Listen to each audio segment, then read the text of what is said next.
What is up, everybody? You're watching the Loose Cannons. I'm your boy, Sammer. We're hanging out with Stanker and our guest, JC Allen of pewterreport.com, who was also out there at day one of training camp.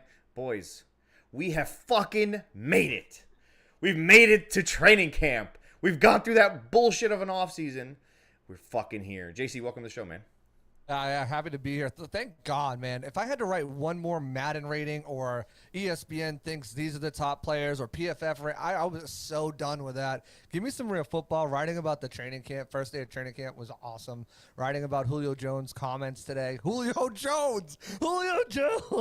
Writing about Julio Jones comments was crazy. Like, I'm so happy to be actually have real football to talk about because I couldn't do it anymore. And you know what? Like, pads come on Monday, and I'm just so stoked to hear pads smack, Brady cadences. Let's go. Football's back. Oh, I like that. Smacking. For everyone in the chat who's asking where's Poppy, Poppy is having a little bit of family time. He sometimes has to put on the agent cap for his son and go Asian? The Asian cap? No, agent. Like talent agent. He's out there doing what he's got to do as a dad as an Asian as well. So Latte's not with us tonight. But, we got Stanker, we got JC Allen. But before we dive into day one of training camp, Julio fucking Jones is a buck. What? As I predicted, months and months ago, everybody's like, oh, he's washed. We don't need him. It's not going to fucking happen. Even fucking Greg Allman was like, smacked everybody down. It was like, not going to happen. Stop fucking asking me. Yeah, here we are. Oh my God. Greg Here we are. Julio fucking Jones. I don't give a fuck if it's 80-year-old Julio Jones. I'm happy. I'm happy he's here. It is a little weird though to see him like in the fucking press conferences with the Bucs banner in the background. I don't know. I'm not used to that shit yet. Yeah, I hated that man. I hate that man for far too long to just be like, oh, I love you. Give me your fucking. I'm not ready for that yet. They were Bucs fans. They were Bucs fans today, lined up. They waited for him to finish his press conferences and his interviews just to get a Julio Jones autograph. And you're like, this dude was fucking dragging us through the fucking shit. For how many? I'd be a little. I'm still a little kind of. I don't know. Do I want to love this guy? He broke my heart. So many. Got 257 yards one time. I mean, come on. Yeah, he's for everybody too. I mean, they were trying to rush him. They're like, security's like, we need Julio inside now. He's like, yeah, I'm finishing running. Like, when you're Julio Jones, you'd be like, I'll be in when I'm in. So I mean, it's still like weird, like too. Like. It's kind of surreal. Like I wrote about it. We did a roundtable way back. Who should the Bucs add as an outside guy? I'm like, Julio Jones. Bring more Falcons in here. We already got 2 of them. Let's bring another one of them in here. Deion Jones. He's gonna get cut. Bring him into the linebacker room. Who cares? But it's still weird to think that Julio Jones is not only on this team, but he's like wide receiver 3 / potentially wide receiver 4 on this team, and you're rolling out Julio Jones as like a depth piece or a third option instead of the Julio Jones that we all know. Obviously he's not that anymore, but still, I mean, he's still got the name recognition that goes with him. It's Julio freaking Jones. You know what I was thinking last night after the announcement was made and, talking shit or whatever. I wonder what Dirk Cutter is thinking right now. Like he's here, he's fucking dealing with the Jameis debacle and all this shit. And, he gets fired and then we bring in Bruce and Brady comes in and now the fucking half of his old offense is here. It's got to be kind of weird. By the way, fuck you, Dirk. I know you're watching, bitch. For real, dude. Fuck that guy. But you know what intrigues me is that Julio played in an offense with Dirk Cutter. Not just most recently, but way before we had Dirk Cutter. He played for that offense, and that offense is not that much different than what Bruce runs. I mean, is it still going to be Bruce's offense this season? I think it'll still have semblances of it, obviously, but maybe a little bit more Tom Twist. But it's still a very similar offense. I think he does end up playing a little bit better than what we've seen in Tennessee because it fits more of what he's doing. Does he still have the speed? Does he still have to – he's not going to be that number one guy, obviously. But, I mean, for a 4th fucking wide receiver to be Julio Jones, even at his current age and what has happened to him injury-wise, I don't see how that's that's just it's a high reward, low risk. There's nothing wrong with that. Right. It's $6 million, too. That's not – a large amount of money. I thought he'd probably get a little less coming to that Antonio Brown level. But you're right. He's not going to be the 1 guy. He's not going to be the 2 guy like he was in Tennessee. He's going to be that 3, 4 guy. And when Julio Jones is on the field, there's still that respect that goes with Julio Jones. He's still one of the best route runners. He's great at high pointing catches. We'll see if the speed is still there. We know the Bucs have one of the best sports science programs out there in the NFL, so I'm sure they'll be working with him. TB12 has probably already got him on the diet as well, working with Alex Guerrero, stretching those hammies out. But when he's out on the field, it's going to open up so much for everybody else. Like especially if they go 4 wide with a running back in the backfield. He said it himself. The teams are gonna have to play zone when they're out in the field together because you can't double any of these guys individually, and if you do try to double them, it's gonna leave mismatches open galore. I mean, imagine Rashad White or Leonard Fournette just one-on-one on a linebacker with no help because the rest of the guys have brought everybody else down the field. Like there should be some huge gains in the rushing, and the offensive line too is just built for running the ball too. I mean, you look at that right side, Tristan Wirfs and Ryan Jensen are just absolute monsters in the run game, and then you had Shaq Mason, who's probably a top 3 guard in the league in the run game as well. It just opens up so much for both the running game and the rest of the receivers on the offense to do the damn thing this year, and it's just crazy that. JC, you brought it up. Our backfield was full of pass catching guys now. I mean, what a transformation, right? You forget Gio Bernard, probably one of the best receiving backs in the league as well. Crafty old vet. He's making the roster, so, and then Keyshawn Vaughn, who's not a bad receiver. He stepped up. Yeah, who's not a bad receiver either. He doesn't get much love. Go watch Keyshawn Vaughn in that Eagles game in the playoffs. Dude had offseason, he's looked good too. It's going to be a back. My thinking is when you see those 4 guys out there and you've got Tom Brady with a running back to his right, I mean, at any moment, he's going to just change the call and just hand it off, and it's a quick draw. You're gonna get 8, 9, 10 yards. That's all he did with the Patriots when they forced the teams to have to defend their pass. Tom Brady be like, cool, push all those linebackers and safeties and everybody back there. No problem. I'll just keep handing it off. And they were getting chunks of yards with fucking Burkhead. Guys, nothing special. Guys getting fucking 10-yard chunks because Tom's like, all right, cool. And what's his name? Peyton Manning did the same thing. Peyton Manning got to choose when to run the ball with Edgerrin James and even with can't remember his name, the guy who won the Super Bowl with and number 28. But that gives Tom even more ability to play. And then I was talking to Latte last night, and imagine Julio Jones lining up in almost like a tight end H-back position, coming out of the backfield, looking like he's going to block. Now you've got him against a linebacker, or you've got him against a safety who's not made to cover wide receivers. You have got, now you can make up for all those seam routes that Gronk no longer runs. Like this is, I'm excited to see how they use it because it's like this extra fucking toy to fuck around with at this point, and he doesn't need to fucking put it on his shoulders. Bowles alluded to that in the press conference today when he said we got, a lot of balls that used to go Gronk's way got to go somewhere. Right. There's a lot of catches missing, and so I don't think Julio is going to be lined up in any type of tight end type position. But, you do, especially in the red zone, you got a guy in there that is a mismatch every fucking time for anybody on the field, inside, outside, no matter where he lines up. He's a beast. Oh, by the way, so is Mike Evans. Oh, by the way, Cameron Brate eats in the red zone. And then we got a big back, Kyle Rudolph in the red zone. We got a big guys out there with Leonard Fournette. Good. Yeah, I was gonna say big back like Lenny who can just pound it right up your ass. So I like our chances. Rashad White. Coming in with that type of lineup, with that personnel, if you put Rashad White next to Tom Brady, man, I think Rashad White's going to have an explosive rookie season. Will he be the starter? Will he, push for that type of time? I don't necessarily know if that happens just because of how savvy, what's his name, Lenny is. Plus, he knows how to pick up the blitz and he knows how to protect Tom. But to be able to sprinkle him in and still, I think he still will have an amazing season just by being sprinkled in and mixed into that. Gio might not get as many looks as he's used to getting. I don't.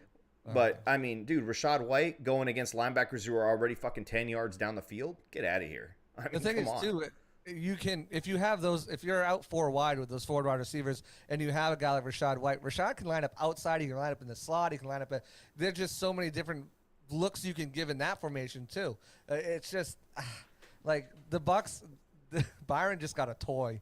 He really did. You just said it. Byron got a toy, and he's going to be able to utilize him in so many different ways. And not only that, it's going to keep everybody fresh and protect against injuries. But also, listen, if, knock on wood, something were to happen to Tom where he'd miss a couple games, 2 or 3 games, like, this offense is foolproof. Like, Gabbert or Trask should come in and go 2 and 3 in those games because – there's just between the eliteness of the offensive line, the depth at the running back room, and now the wide receiver position. Like, it protects against so many different things, and it sets up so much for the Bucs to utilize on offense. It's absolutely insane. Julio Jones is a Buc. Like just saying it still doesn't. It's weird. I JC, still kind of hate him a little bit though. no, yeah, I still hate Brady a little bit. Part of me still hates Brady a little bit, just a little bit. I never hated Brady, so I don't have to deal with that. Yeah, I got 28-3, so I can never hate Julio. I'll never forget. Yeah, Pat's fan. Anyways, JC, I JC, fucking forgot, dude. Yeah, you forgot. Yeah, you're like living kind of the best of both worlds. You get your boy to come He's to one town. of those. He's one of those dirty motherfuckers that I'm constantly having to defend the Bucs fan base against. So like, all the Bucs fans now are Brady fans. We don't have a real fan base. It's full of Pats fans. JC, 5, 6, 7. How many receivers are we keeping? How do you see the back end of the receiving room shaking out? That's a question. That's a real question. Before it looked a little easier. Now with the emergence with the signing of Julio Jones, it becomes a lot more of a difficult question and aspect to predict. Do they keep 7? That I think 6 is definitely they're going to keep 6, right? For sure. So who's 5? Who's a lock at 5? I don't know if there is. Is it Perryman? Right I don't know if there's a lock right now. I think if I day had to one of camp. Stank. Yeah, fuck. right. Okay. I mean, listen, he works for the fucking Pewter Report. He might know. He might know some shit. We don't know. Yeah, well, if you let him fucking talk. If you let him talk. But listen, don't question my questions.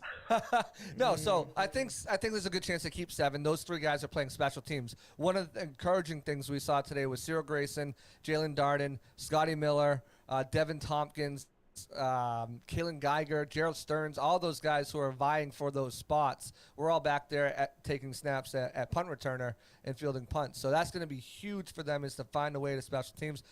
Interested to see who's going to play gunner roles and whatnot on special teams. 2 guys that weren't doing special teams kick returns, and for probably one for obvious reasons. Tyler Johnson wasn't back there speed-wise, and then Brashad Perriman wasn't back there. It's going to be so difficult to predict. What do the Bucs want? What are they looking for now? Because Julio, he might still have some speed, but he's not a burner. He's not the Julio Jones who came out who could, run by people. So are you looking for more of a possession type guy? Tyler Johnson's more that guy. You're looking for more of a speed guy. You got Cyril, you've got Scotty, you've got Brashad Perriman, who's got good speed. Cyril Grayson, Brashad Perriman, both better blockers in the run game than Scotty is. Scotty really came on as a gunner last year. He's taking reps at punt returner. We know Scotty can do one thing, and that's go deep, and he can bring it out at any time. Also added 10 to 15 pounds of muscle. I'm interested to see how he does in those crossing routes, if he can evolve his game a little bit more and see if he can do some of that dirty work over the middle if asked. So, I mean, that's something I'm going to be watching. And then the young guys, the undrafted free agents. I mean, if you need another guy who's like 8'3", you got 6'3", you got Cam Brown and Vincent Smith, who spent time with the Giants. And then you have Jared Stearns, who was the most productive wide receiver in college last year. Third triple crown since 2015, so he can bring a lot. Devin Tompkins looks so sharp and smooth out of his breaks. He's so low to the ground at 5'8" that his cuts are just like. Is Devin a kick returner? He was doing some punt returning the other day. So did he do it in college though? Do you remember? I believe he did some. Yes, he did do some punt return, kick return in college. Yeah, but it's like. Day one, I don't know. I mean, it depends on what they're looking for, depends on what their depth is. I would think a guy like Cyril Grayson with a strong camp, he showed up really nice today with a one-handed grab in coverage against Zion McCollum in the end zone. We saw the long pass that Brashad Perriman caught as well. It's going to come down to chemistry, plays, and what they're looking for. But I think Cyril's a good shot to make it. I like Jalen a good shot to make it. And then it becomes Brashad Perriman, Scotty Miller, and maybe one of these undrafted guys that are going to be vying for, or Tyler Johnson too. I wouldn't be surprised, and Sammer, you wrote this yesterday, I believe. I wouldn't be surprised to see a team inquire about Tyler Johnson or Scotty Miller for maybe like a conditional 6th-round pick next year based on snaps or playing time. Jason Light's not one to do player-to-player trades, I mean that could potentially be something that pops up as well. We'll see. I need more time to really make like a strong, educated guess on which guy is shining and which guy could make that role. But 7 wide receivers sounds safe because of the injuries they had last year. I do know they'll probably have at least 3 or 4 on the practice squad when everything's all said and done. My thing is this. When you look at Scotty Miller, and I know a lot of fans love this fucking guy, and I get it, and he's had a handful of wide receiver one. iconic plays. But if we're going to be honest, Scotty Miller has not been Scotty Miller from that Green Bay Packers game. He's not Scotty Miller from the 2020 season. He just isn't that guy, whether it's injuries or chemistry. I mean, he had chances late last season, and he got on the field and played like a lot of snaps and did almost nothing with that. And the Bucs prefer guys that have speed and size. Brashard Perriman, if he shines in camp, Scotty's out of there. He's on the first, like I tweeted earlier, he's on the first scooter out of fucking town for a 6th-round pick. Tyler Johnson, like those guys, him and Scotty, all these guys got to figure out something else that they can do. Whether it's gunners, whether it's part. That's why I was like, Scotty Miller should be the first one.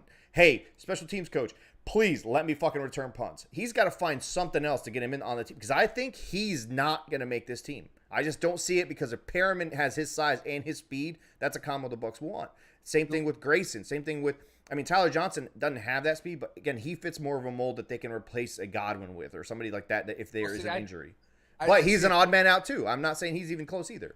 Right, and I kind of disagree with the whole Godwin, Tyler Johnson. I think Tyler Johnson, that's the biggest problem of his game last year was that he was asked to fill that Chris Godwin role. Quite frankly, there's not really anyone who can fill that Chris Godwin role. The only guys are retired. They're Reggie Wayne, Hines Ward, and Larry Fitzgerald. Those are the only guys who have been able to do it that successfully. I think with Tyler Johnson, what benefits him more is if they're looking for him as the outside X guy, behind like a Julio Jones, because I think he's more that possession guy. He's not going to give you a lot of separation. He's not quick and fluid in his cuts to play the slot, but as an outside guy, last year he averaged over 10 yards a catch. If he can do that on the outside, that's what they're looking for as a possession receiver. Otherwise, you're right. I mean, he played a little bit on special teams last year on kick return for sure, but like I don't know if that's enough to save him. He was only a 5th-round pick, so it's not like they're giving up on a 2nd-round pick or anything like that. But Scotty and Tyler Johnson both have those plays around the league where they're still young. They're both on rookie deals. Tyler Johnson's got 2 years left. Scotty's got is in his final year. And there's plenty of wide receiver needy teams around the league that I think would be interested in a 6. And like you can make the case, well, maybe they'll just wait till cutdown date. Well, if they receive an injury, if an injury happens early enough in camp and they acquire that could definitely be a sign, a phone call to the Bucs saying, hey, we'll give you a 6 next year, bump it up to a 5th if they play 30% of the snaps or something stupid like that.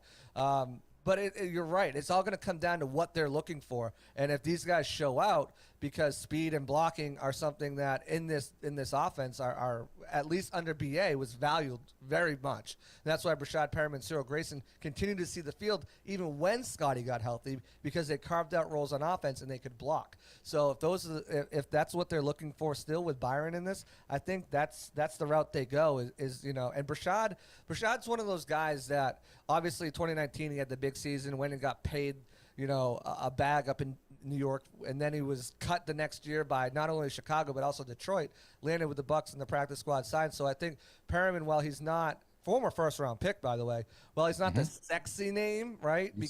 Because he's been like bounced around a few times and got cut. You get cut by Chicago, who had no receivers, and Detroit, who had no receivers. It's like, oh, really?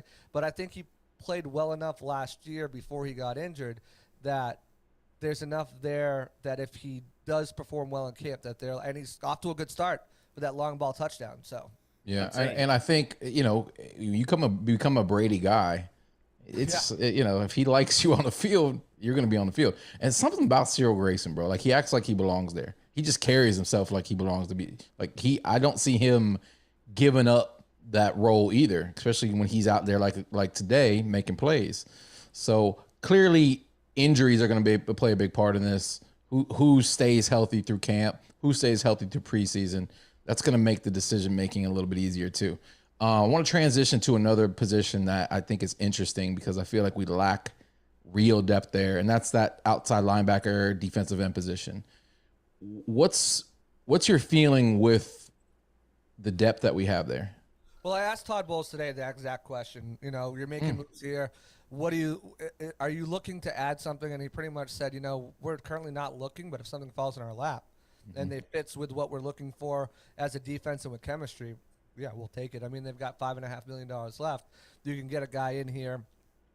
Carl Nassib is a name that's been floated a lot because of his relationship with the team with the defense, had his best year with Bowles, with his relationship with Shaq Barrett. They played off each other very well in 2019. So, I mean, that's a potential route I could see them going. There's other names out there too, but, I did my 53-man roster prediction, of course, the day before Julio came, and I had Elijah Ponder making the team as kind of like a placeholder for a veteran, and I said if Anthony Nelson can continue his progression from last year, which he kind of broke out, 5 sacks, started a few games in replacement of Shaq Barrett and JPP when they were both out. Today he had 2 sacks. Like, he had 2 would-be sacks. Like, he looked good. I mean, granted, it was going against second team, against Gabbard and the second team offensive line, but he was penetrating the backfield. So, I mean, that's what you want to see, penetration. Yeah, well, listen, if Gabbard's on the other side of the line, bro, I'm going to penetrate. That's all I'm saying. Nothing's stopping me. Huge fans. Nothing is stopping me from penetrating. Anytime, huge fans of penetration. And Elijah Ponder also had a would-be sack too. Of course, these aren't like sacks because like the plays still run. Like it's a sack, and usually the plays still run. You get the completion off because you want to finish the rep. But Elijah Ponder would have had a sack too. And this is a guy who came into the league last year as an undrafted free agent from Cincinnati Bearcats, college, not the Bengals, and was a defensive tackle, defensive lineman. So he's completely transformed his body. There's nothing but praise from the coaches, defensive coaches. Todd Bowles praised him today, and to see him go out there and get some penetration this time on Kyle Trask and get a would-be sack. That's encouraging. So do I still think they could use a veteran edge rusher? Yes, but I know that they're probably going to let this play out for about a week or 2. Maybe by the end of next week, they'll have a better idea of where their guys are at. And if they want to add, there's going to be options available. I mean, Carlos Dunlap's visiting right now with the Chiefs, so he might be off the table. But Anthony Barr is still out there. Trey Flowers is still out there. Nassib is still out there. D Ford just got released. Not so sure how he is in health-wise because he's been really banged up the last 2 seasons. But that's another guy they could potentially look at as well. There's going to be JP. I see someone in the comments. JPP is not coming back. No way. No, if you're a Vince McMahon theme song, no chance in hell. But I mean, there are guys out there that they could sign. There, Ryan Kerrigan, if they wanted to, who didn't really have too much of a productive season with the Eagles last year. And like D Ford just got cut. There will be other guys that will probably get released. Or the rare, very rare player-for-player trade, if there's an injury at wide receiver for a team, they have a surplus at outside linebacker, edge rusher, there could be an opportunity. Oh, it totally makes sense. Well. Listen, 49ers needed receivers. Debo's probably not going to sign. We ship Scotty or Tyler Johnson over there, and we bring Joey Bosa here. I like it, bro. Nah. Jason? Podcast over, done. No. Sammer, text Jason right now. I just clip did, that. actually. Clip that.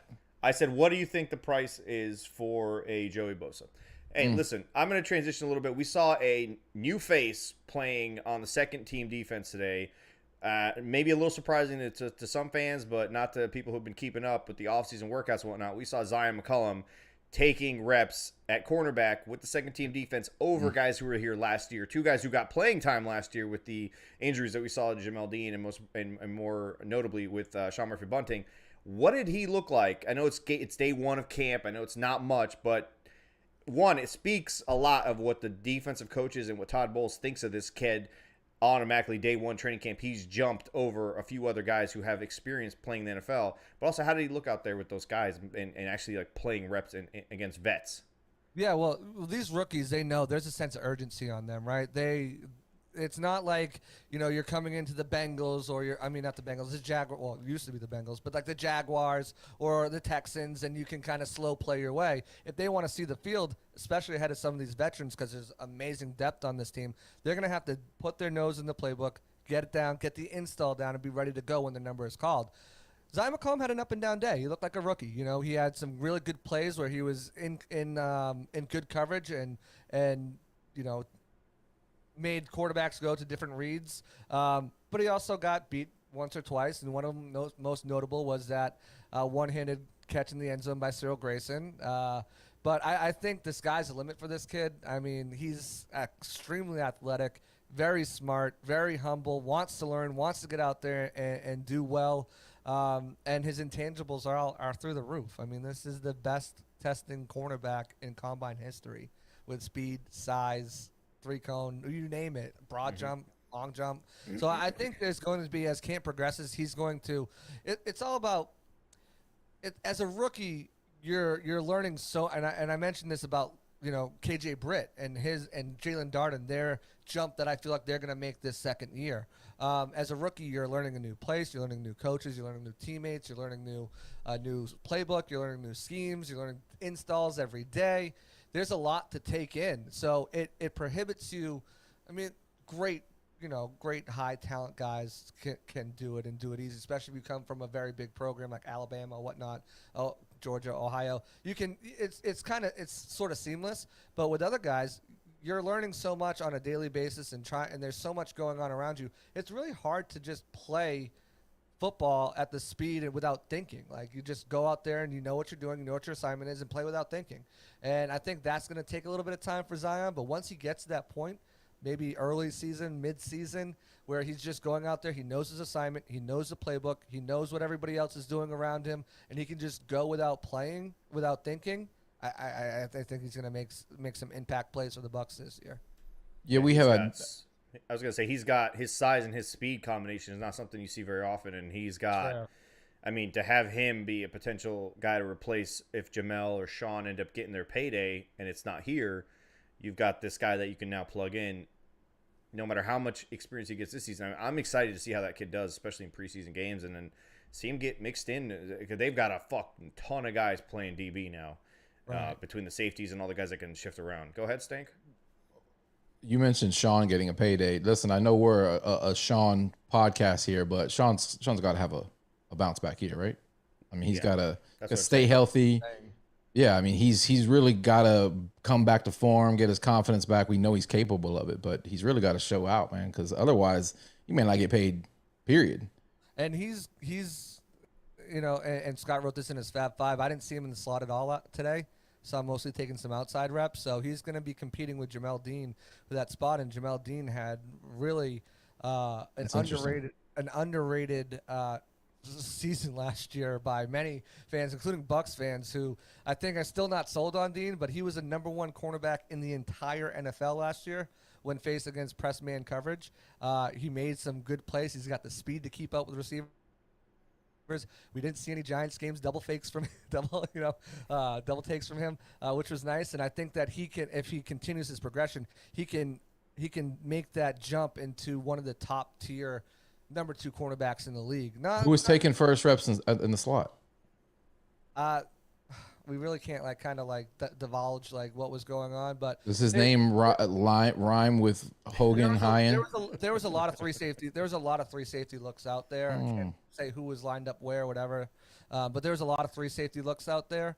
And there were some, obviously some cornerbacks out there playing some slot snaps too. But yeah, it's going to be interesting to see. I mean, Todd Bowles has one of the most versatile defenses that he's ever had with the Bucs.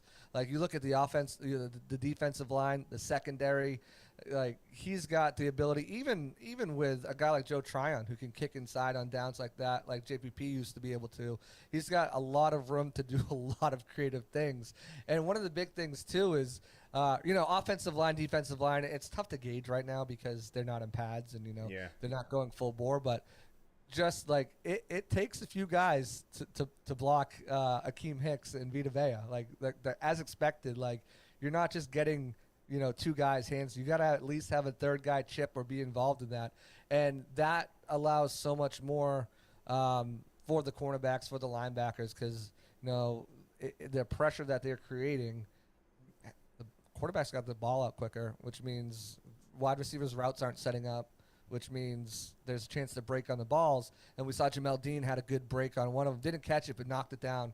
Of course, didn't catch it, but he's got to get better at that. But he knocked it clear down. There was a lot of batted down balls today, and a lot of pressure on the receivers with a couple juggled passes. Obviously, Scotty Miller had a pass go off his hands that he juggled a little bit and landed right into Carlton Davis's hands with an interception.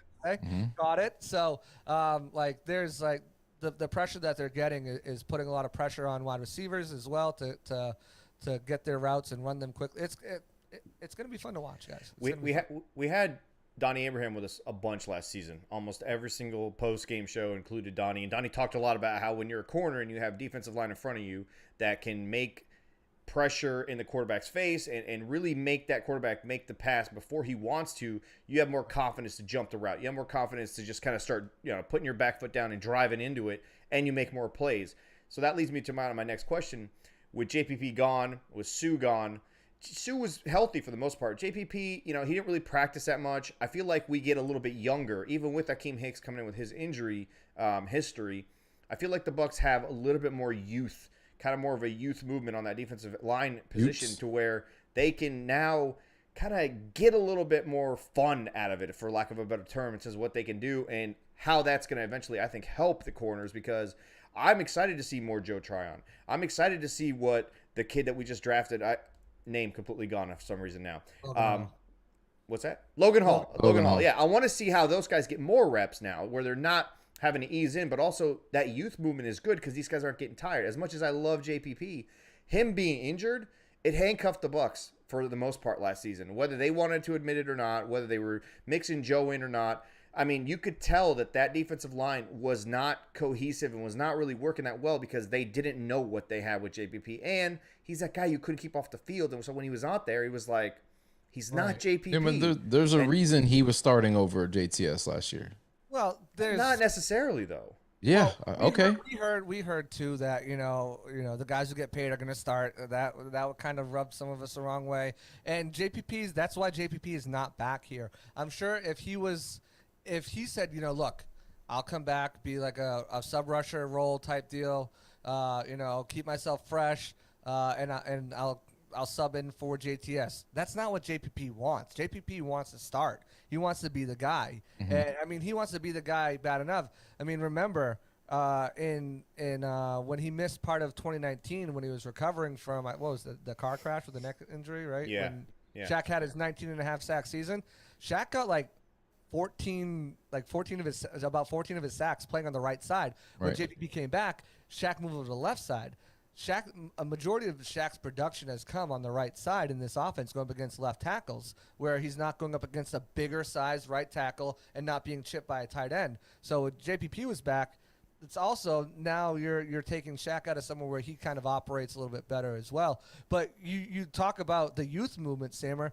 The Bucs got 30 years younger at those three positions, at those three spots. I mean, you're talking about Ndamukong Suh's 35, Steve McClendon's 36, JPP's 33. That's 100 years old, and now you're going to a 30. I think Akeem Hicks is 32 or 33, a 19-year-old, 20-year-old Logan Hall, and a 22-year-old JTS. I mean, you're dropping 30, 40 years on and plus you're adding speed and athleticism as well. Yeah.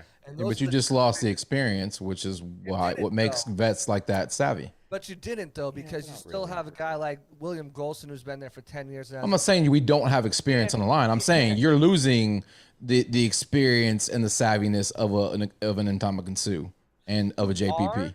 You are losing that experience, I would say, from a Ndamukong Suh, but I think Akeem Hicks, I would say you're losing it more from the outside linebacker. Yeah, that makes sense. That's why fans and people have been kind of clamoring for for a veteran edge rusher to give that, just in case there's the chance that JTS falters a little bit. You have a guy who's been there, who's done that, who's proven it in the league. Where JTS, he's got the intangibles. It looks great. He's been getting praise. We'll see really what he can do once pads come on, and more so when the Bucs are very fortunate this year because you lose a preseason game, but they're doing 2 joint practices. So Miami and Tennessee, we'll really see in those more so than the preseason games. What the Bucs have once they put the pads on in JTS, and I'm excited to see that. But I think with Akeem Hicks, you're actually getting better against the run. You're getting better against the pass. The only thing you're taking a step back here, and it's a question mark because you don't know is health. Sue's never missed a game, where Akeem Hicks has missed some time. So, but having a guy like he's had to be the guy and hasn't really had a guy to rotate, having Logan Hall out there to help keep him fresh, I think will add to that as well. Plus POC, remember Patrick O'Connor really started to come on last season before his knee injury. And Nacho. And Nacho, exactly. And Nacho. Yeah. Nacho still hasn't notched a sack yet, but I mean, he's tenacious and he's going to get after it and he's going to talk all the trash in your face. So I think they're in a really good spot as a defensive line. Like I said, I'd probably. Who was the guy you put in as a placeholder? You mentioned a name I'm not familiar with. You said you put an outside linebacker in making the team. Elijah Ponder. Okay, tell me a little about him. He's he was a defensive tackle, defensive lineman from Cincinnati College last year. Signed with the Bucs as an undrafted free agent. Had a stint. He was released at final cutdowns. Spent a little bit of time out of football. Came back to the Bucs. End of the season there. But he's completely transformed his body to that of what the outside linebacker edge position looks like. He's been getting a lot of praise. And like I said today, he got a would-be sack against Trask today. So they're going to see what they have in him. Again, it's more of a youth guy. Cam Gill is there as well, but he's more of a situational rusher. He's not going to really – you're not going to – if there's an injury, like – this is the thing. So last year you had Shaq and you had JPP both go down. So you had JTS and Anthony Nelson. Well, if JTS and Shaq go down, now you're stuck with Anthony Nelson, and there's really not a guy that you're going to put it – like – feel comfortable with Cam Gill as a starting outside linebacker, or even Elijah Ponder, who's pretty much a rookie. Julio Jones, dude. Julio Jones. You ever seen Julio Jones coming off the right side? I mean, Julio Jones is. I mean, so and no mileage on that body in terms of the right defensive line.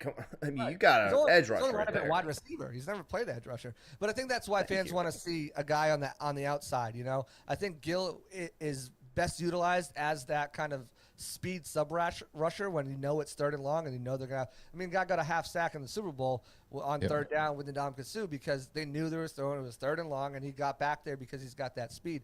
But I don't think that he's a guy that you want to rely on in case injuries hit that position hard, which is why a call for a veteran edge rusher is that, and JTS if he fumbles a little bit or needs to be more of in a rotation as he gets his feet under him.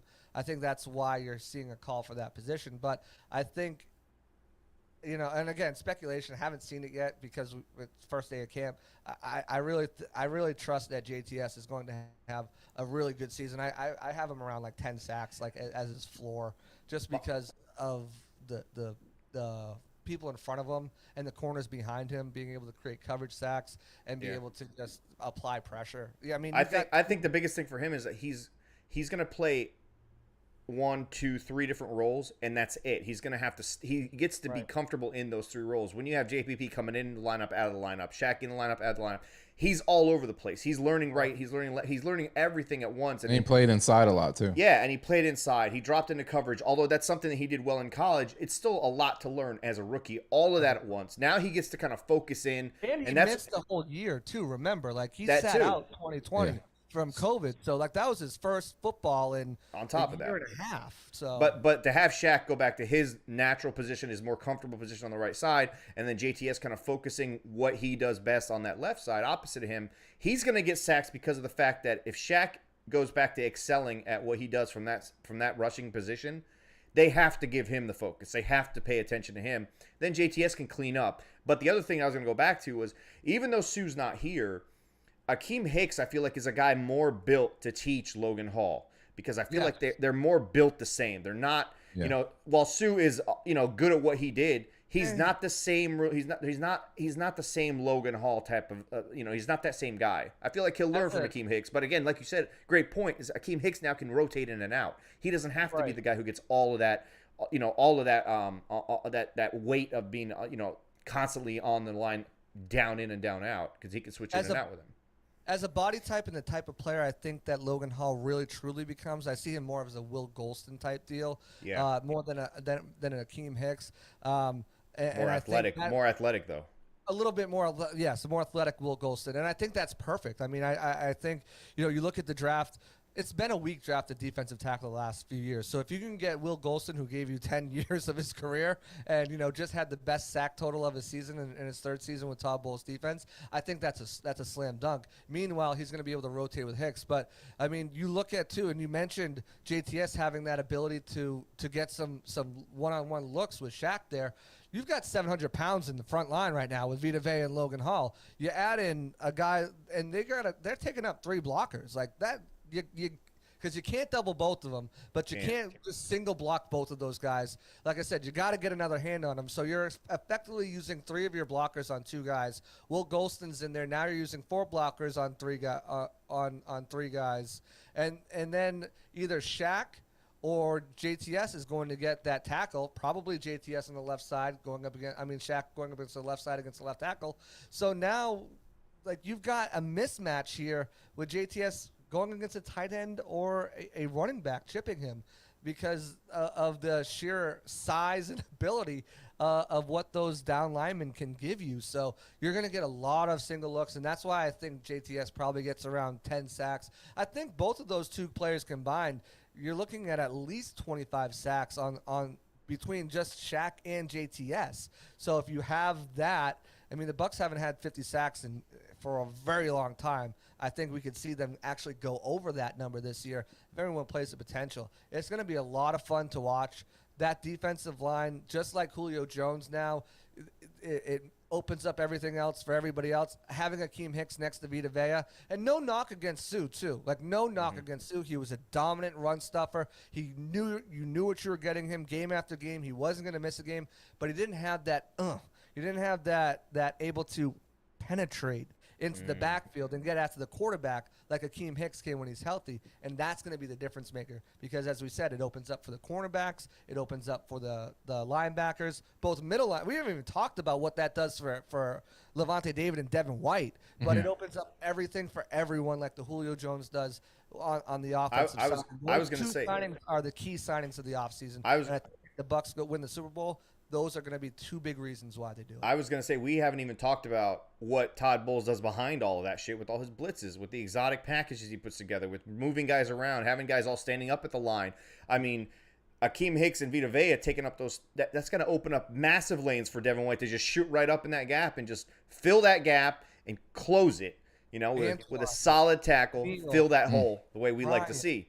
I mean, you could get on his horse and ride right through the hole. Right through the hole, bro, and just fill it. You like to see those holes stuffed. I like to see them stuffed, double stuffed even. I mean, whatever it takes to get that sack. I mean, let's not knock as long as you're through the hole, right? Even if you don't get a chance to stuff it, but you're still good. You're still doing your job. I don't know, man. You want to pound it in there, stuff it, penetration, and really just stretch it out. I don't want. What do you slide in though? No, you just slide right in. Can't let anything squeeze out. You got to stuff that hole full. Out there wearing Beck's baby oil on game day, then they're sliding all over. I mean, they're all over the place. That's true. Of course. Hey, that brings me to my next question. Are we going to miss Whitehead? Like he was a thumper. He came down. He was an enforcer in the run game. Are we going to miss that? Are we going to see something different in the secondary?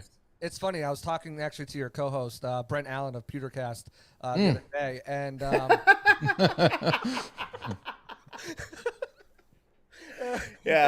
once you shave that fucking wannabe mutton chop beard deal with the meat tenderizer, you do look smooth, but you do look a lot like that. I look like a sexier, much younger Rendax, bro. Yeah, that Skeletor guy that was next to Brent for a while. That dude. So, but I was talking to him and he asked me the question. He's like, "What's the red herring? Like, what's the spot that everyone thinks might be okay, but you might be a little worried about?" And to me, it is safety. Like Antoine Winfield, not worried about it. Not worried about it.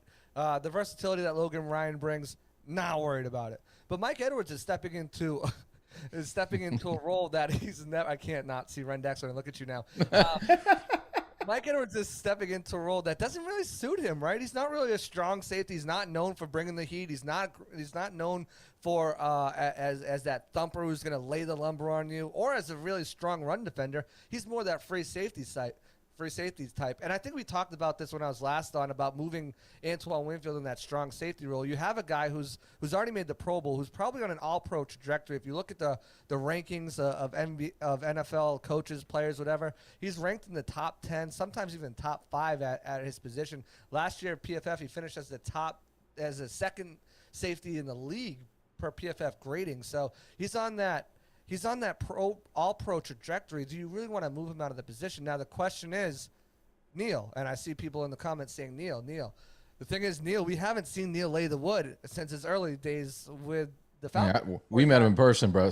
Trust me. He's going to lay the wood, bro. He's got some wood. He's got some wood to lay. I was going to cut you off and tell you, I think Mike Edwards, as much as we love him and as much as he is seeing this as an opportunity, if he really doesn't fit that role and they don't want to move Antoine out of that position that he's really excelled at, Neil could slide right in, fill that hole, man, we're getting all over this with the penetration. Yeah. He could fill that hole, and then Mike Edwards can continue doing what he does in spot duty here and there, playing like.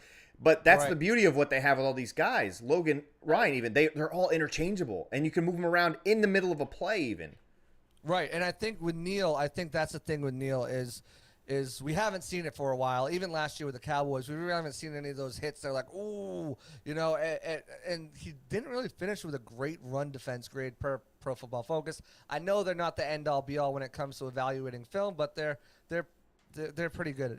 They know what they're doing for the most part. But I think that's what we'll see is more of a rotation between the two. Definitely Neal on heavy rundowns. Maybe we'll see all three of them out there on the same time. Heck, maybe we'll see all four safeties out there at the same time in certain looks, in dime looks. But that's the one position that I'm a little worried about. Logan Ryan, he's a little bit older. His speed is kind of not where it used to be. So I'm not like worried about it. Like, oh my goodness, they got to make a move at safety. But the Stanks original or Ren, whoever you are, Adam, your original point. Will they miss? Will they miss Jordan Whitehead? I think the answer is out of the gate, yes. Out of the gate, yes. I think they could miss some of what he brings because he became less of a liability in coverage. He could lay the wood. He was the best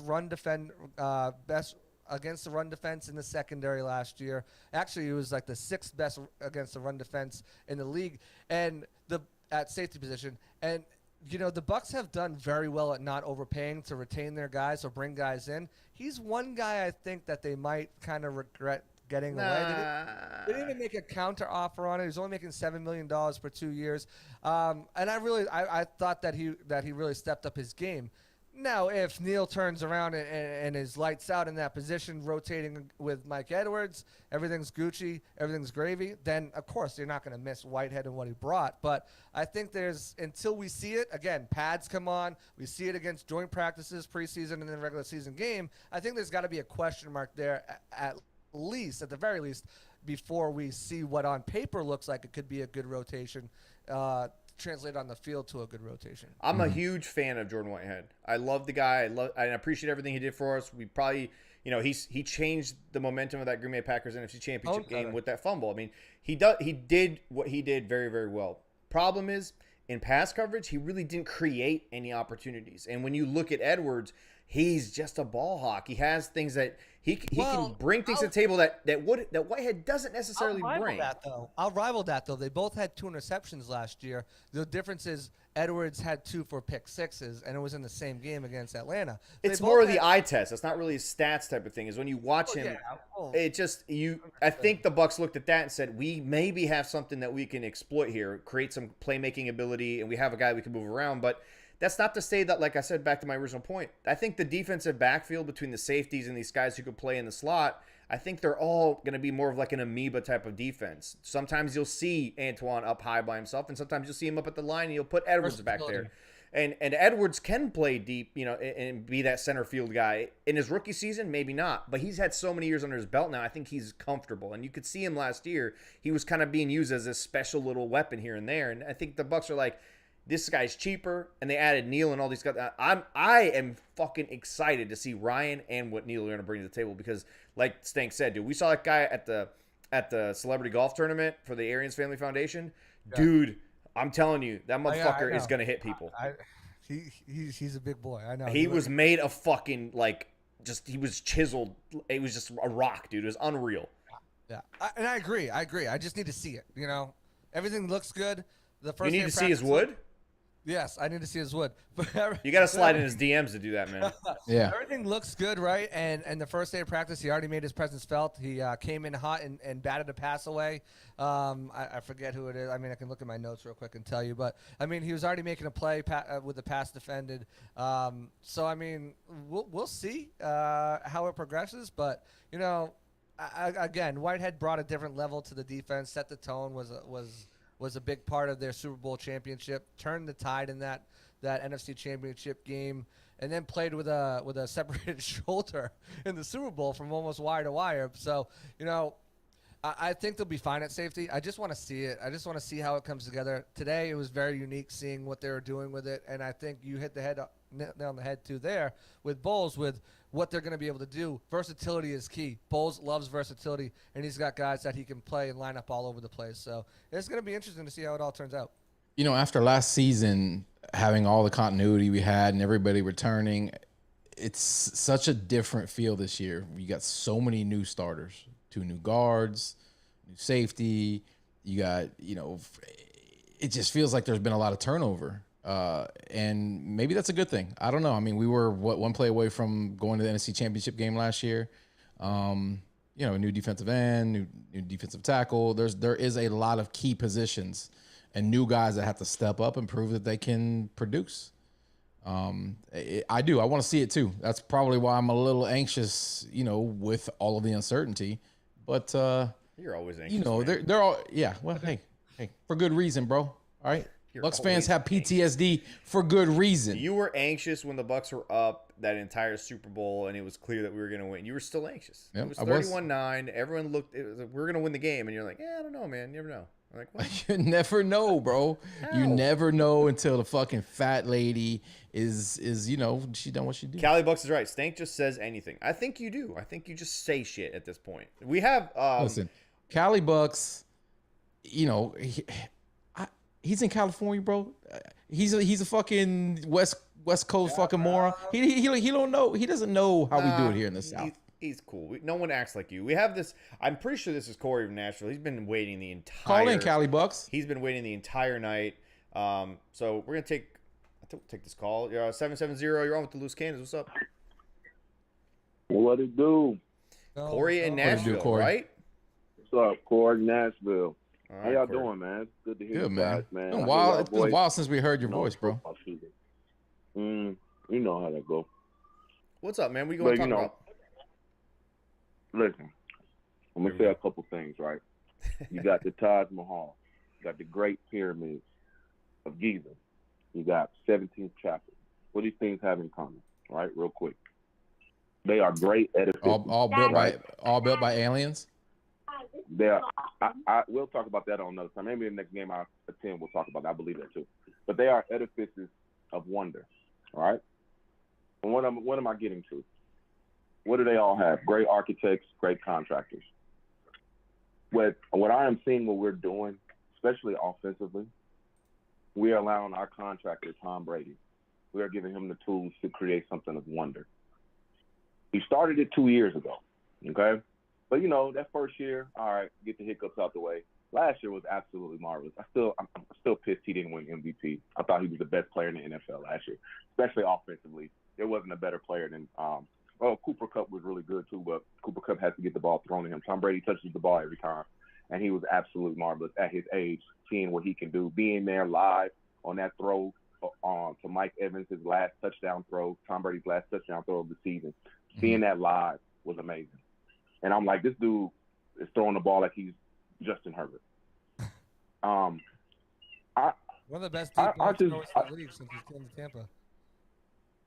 Right. I mean, it's not. Depending on how this season goes, it won't even be close when we get to touchdown passes. I mean, last year was marvelous. I think this year's taking a step further. And what I mean by great contractors, man, they know how to use every tool. They know how to use the space.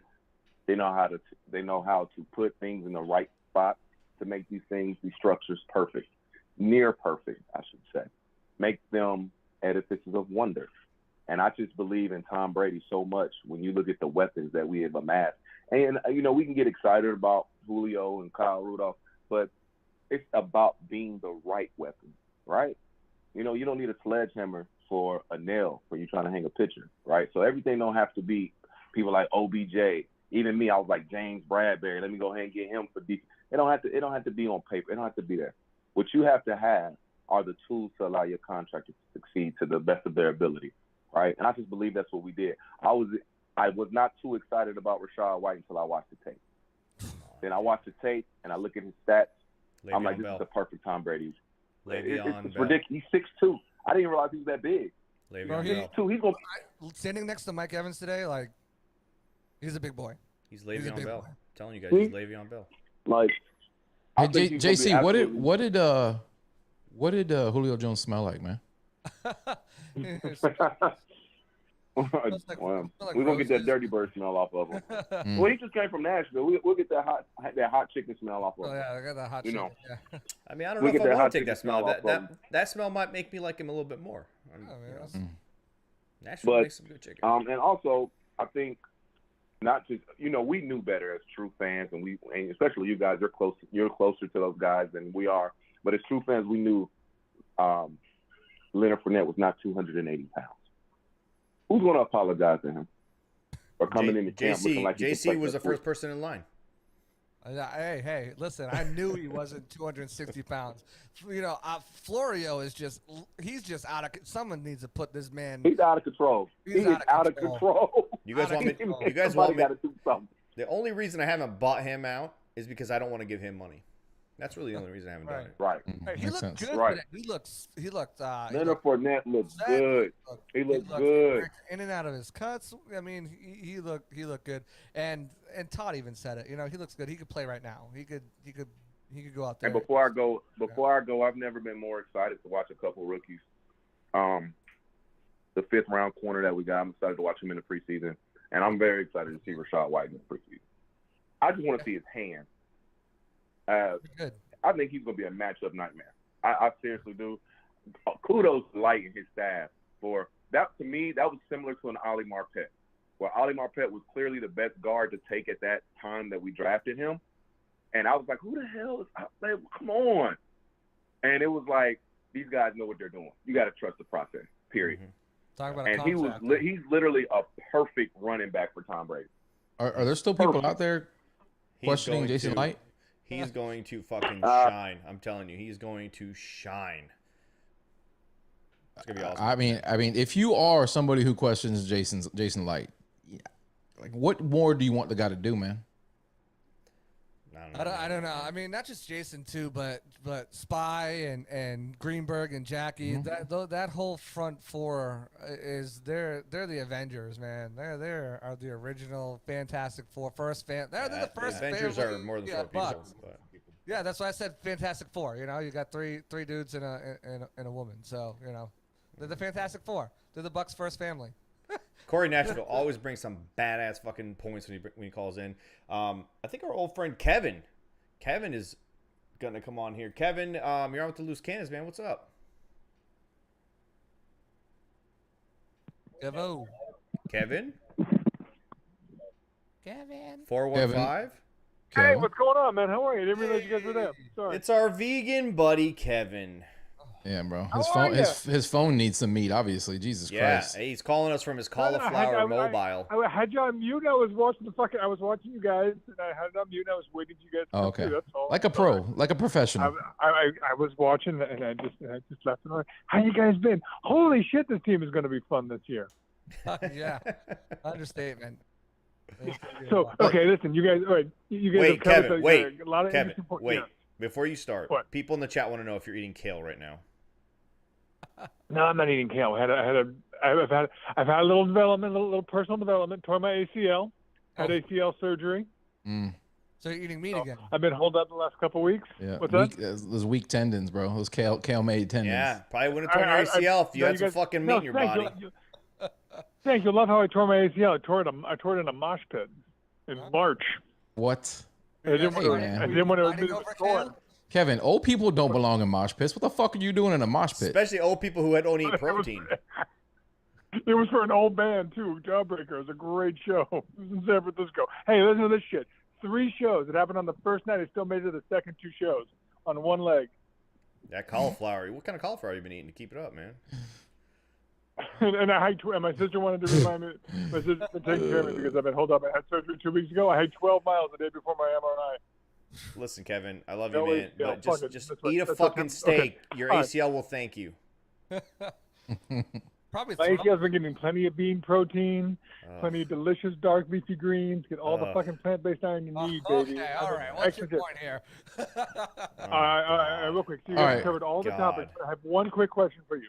And you guys were kind of talking about, singing Jason Light's praises and the team he's built. The thing that I've been most impressed with is the depth on the offensive line. I think he's done a fantastic job, and re-signing Stinney and then drafting Gedeke. I think that's how you pronounce his last name, Gedeke. Gedeke, yeah. To that point, who starts at right guard, or who starts at left guard? Excuse me. I think is it Gedeke or Stinney? I think out the gate right now, Stinney's taking all the first team reps. Hainsey's in that competition as well. Mm-hmm. Today he played exclusively as second team center, and he looked really good in that position, like really good. But I think as it goes on, it's going to be interesting to find out, right? Because Stinney, well, he's got that experience playing also, in NFL games, the Super Bowl, the biggest game of them all. Playing next to Donovan Smith, playing next to Ryan Jensen, has their trust, has their comfortability. He was also an undrafted free agent. Gedeke was a second-round pick for a reason. He's got superior physical upside to Stinney, but it's going to take a little while for him to try to win that position. Now, like I said, again, Gedeke was taking all of his snaps at left guard in the second-string unit, but I fully expect them to rotate that out.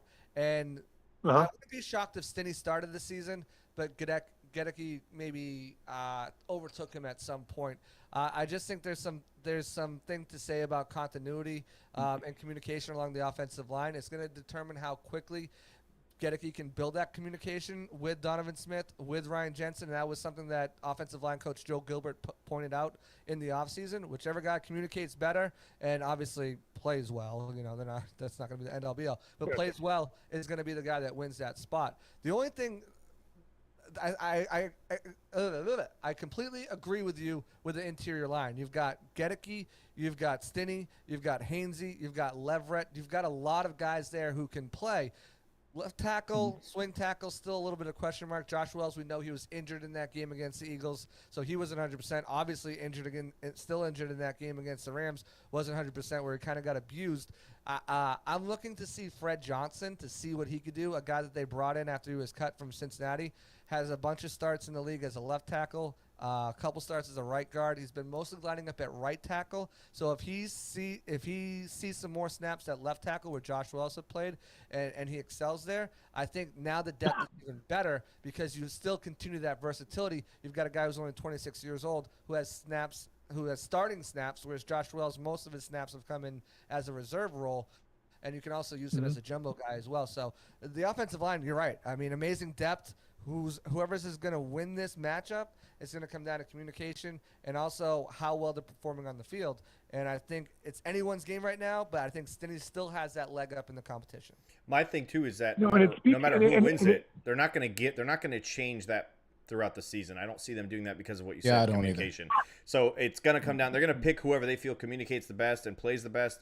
Like as a grouping or as a combination. Continuity. I don't see them breaking continuity unless somebody absolutely sucks right out the gate. Well, if Stinney struggles, I mean, they are going against some tough teams. If he has a couple struggles, games where, maybe he's let up, 3-4 sacks in the first 3 games, and like, all right, we're going to make a switch here going into Green Bay or Green Bay coming into here. We're going to throw Gedeke out there maybe. But you're right. If it's not early in the season, I don't think they make a change unless it's an injury. So.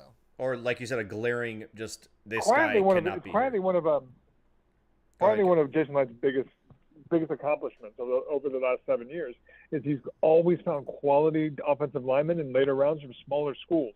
Fucking Kappa went to Humboldt State. Where did Marpet go? I want to say it was Hobart, but it wasn't Hobart. It was somewhere else. It was Humboldt State. What's that? This guy went to Central Michigan. So yeah. Ali Marpet went to Hobart.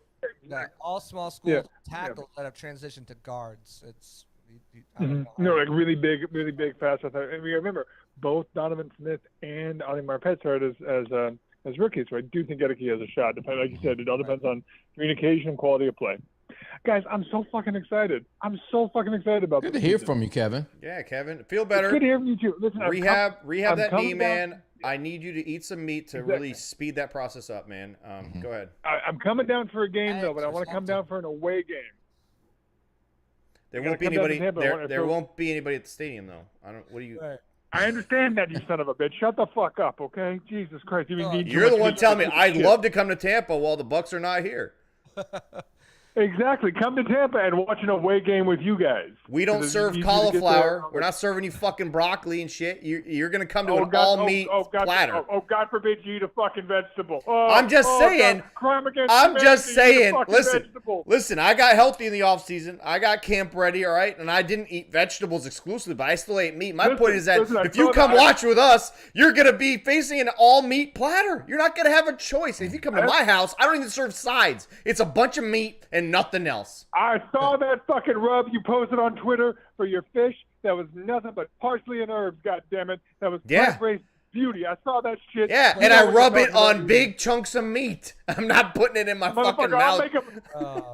I've been vegan long enough. I can make a meal anywhere, goddammit. Take me a fucking Ruth Chris. I'll have a delicious fucking meal before you know it. Salad and french fries. I will kick you out. Put salt on a napkin? I will kick you out of Ruth's Chris. I will kick you out of that establishment. You go in that motherfucker and order some fucking broccoli.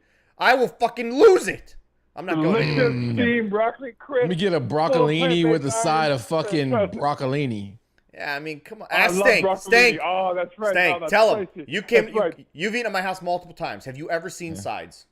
No utensils, no sides. Let me get the bacon wrap asparagus, but without the bacon. What do you? Listen, Kevin, you love laugh, you, man. but I'll do what I got to do. Goddammit. I love you guys. Kevin, do you do like my grandma? And you got like a man purse, and you got like a little bags of fucking food in there, just Bradley. in case it. He's got a little his little Very Bradley. That he's got those fucking Impossible steaks and Impossible hot dogs in there. They're very popular now. People love the Impossible shit. It's fine. It's whatever. Listen, my 3-year-old, when he goes to Starbucks with his mom or with me, he'll ask for this thing called the Impossible sandwich, Impossible breakfast sandwich at Starbucks. And one time, before I even knew these things existed, he's eating. He's like, "Look, Dad, try this." And I'm like, "Oh, it looks like a fucking delicious breakfast sandwich." I took a bite out of it. I was like, "What is this?" He's like, "It's the Impossible sandwich from Starbucks." I go, "What?" And I took that thing. I threw it against the sliding glass door. I almost killed my own 3-year-old because he was eating some impossible fucking meat. Dude, it was unbelievable. Kevin's got an impossible ACL. That's why it doesn't heal up, man. That's right. It's made out of fake ass meat. Listen. So like just like Chris Godwin, he's already back. They did this technique called the fertilized ACL technique, where they suture it back together, and then they inject it with bone marrow. So my ACL is not in fact vegan. There you go. Okay, is that bone marrow? Wait, hold on. Did that bone marrow come from another vegan? No, maybe it did. I didn't ask. Oh, so you've got meat in you, buddy. That's what we said. You've got meat, bone in you. I may have some animal protein. That's not the first time Kevin's had meat in him. Ooh, that's a good way to end that call.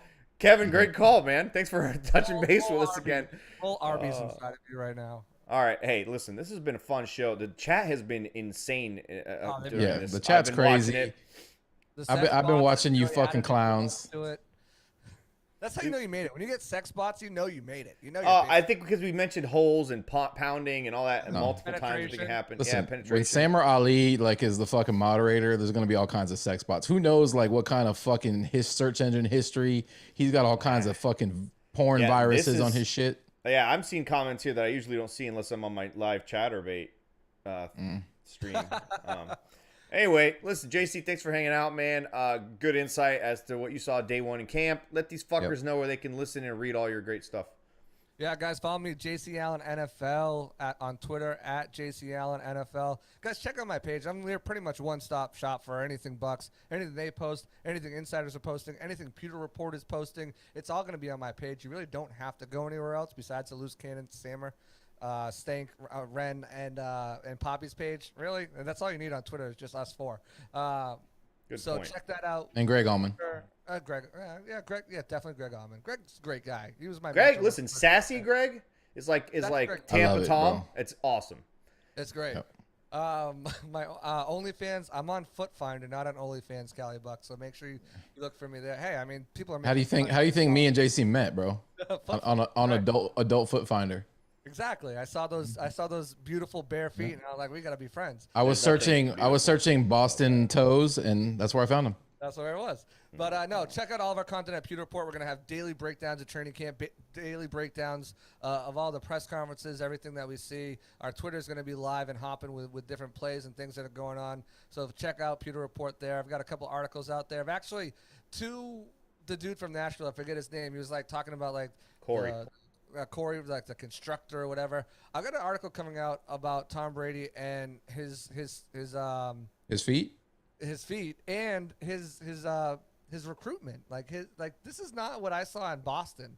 Like how he's evolved his game into bringing players to play with him, and so it's gonna be a cool article. I'm gonna go back in history and look up and all that stuff. So that'll be out. Plus, like I said, we'll have everything from camp every single day. Our podcasts are running at 4:00 every day as well. Check those out for recaps. We'll have some players on soon too, so that will be fun.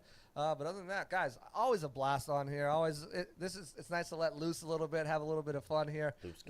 Pick up the professional face a little bit. Oh, also, if you guys are following me on Twitter, I'm going to be doing Twitter Spaces a lot more too. Like AMAs, training camp AMAs. Morning. Yeah, I came on the other day and you muted me. I didn't appreciate that. Well. You did come on. I did mute you. Yeah, no, I don't. It's a bad trend. Sammer thinks that everybody thinks they can mute me now because of this fucking asshole. I ended the show with you. I ended the show on a high note with you. There's nothing wrong with muting him. It kind of comes. It's part of the territory with him. It's part of the course with Stanker. He should be muted. I knew he was coming on. Someone was in the middle of Stank's gonna come in. He's gonna come in hot with his opinion. I'm like, let this dude finish, and then I'm coming to you, Stank. I got you. You got me. Stank, let the people know where they can follow you and all the whatever the fuck you do. Follow my. Oh, I'm so sorry. I had to mute you. Anyway, so thanks everybody watching. I hope you guys hit the like button, hit that subscribe button if you are new to the show. Appreciate the people who called in. Rendax is where you can find at Rendax is where you can find Stanker. JC, thanks for hanging out.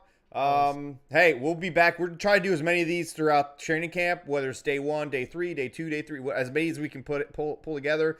Fuck you, Cali Bucs. Might not be able to do it tomorrow night, but JC, we'll have you on a few more times, I'm sure, throughout the camp. Keep it up, man. Your Twitter feed was awesome today, seeing all the stuff coming through, and then we're gonna get a couple more people from. I think it's Casey, your new associate over there at Pewter Report. So make sure you guys show JC some love. I'm sure it'd be a super improvement over what JC brought to the table today with Casey. I mean, as long as she's not using a fucking Nokia phone in the back of a goddamn cave, I think we should have an upgrade. Yeah, shouldn't be as bad. Oh, jeez, you guys are great. I love you. All right, man. Hey, everybody, go Bucs.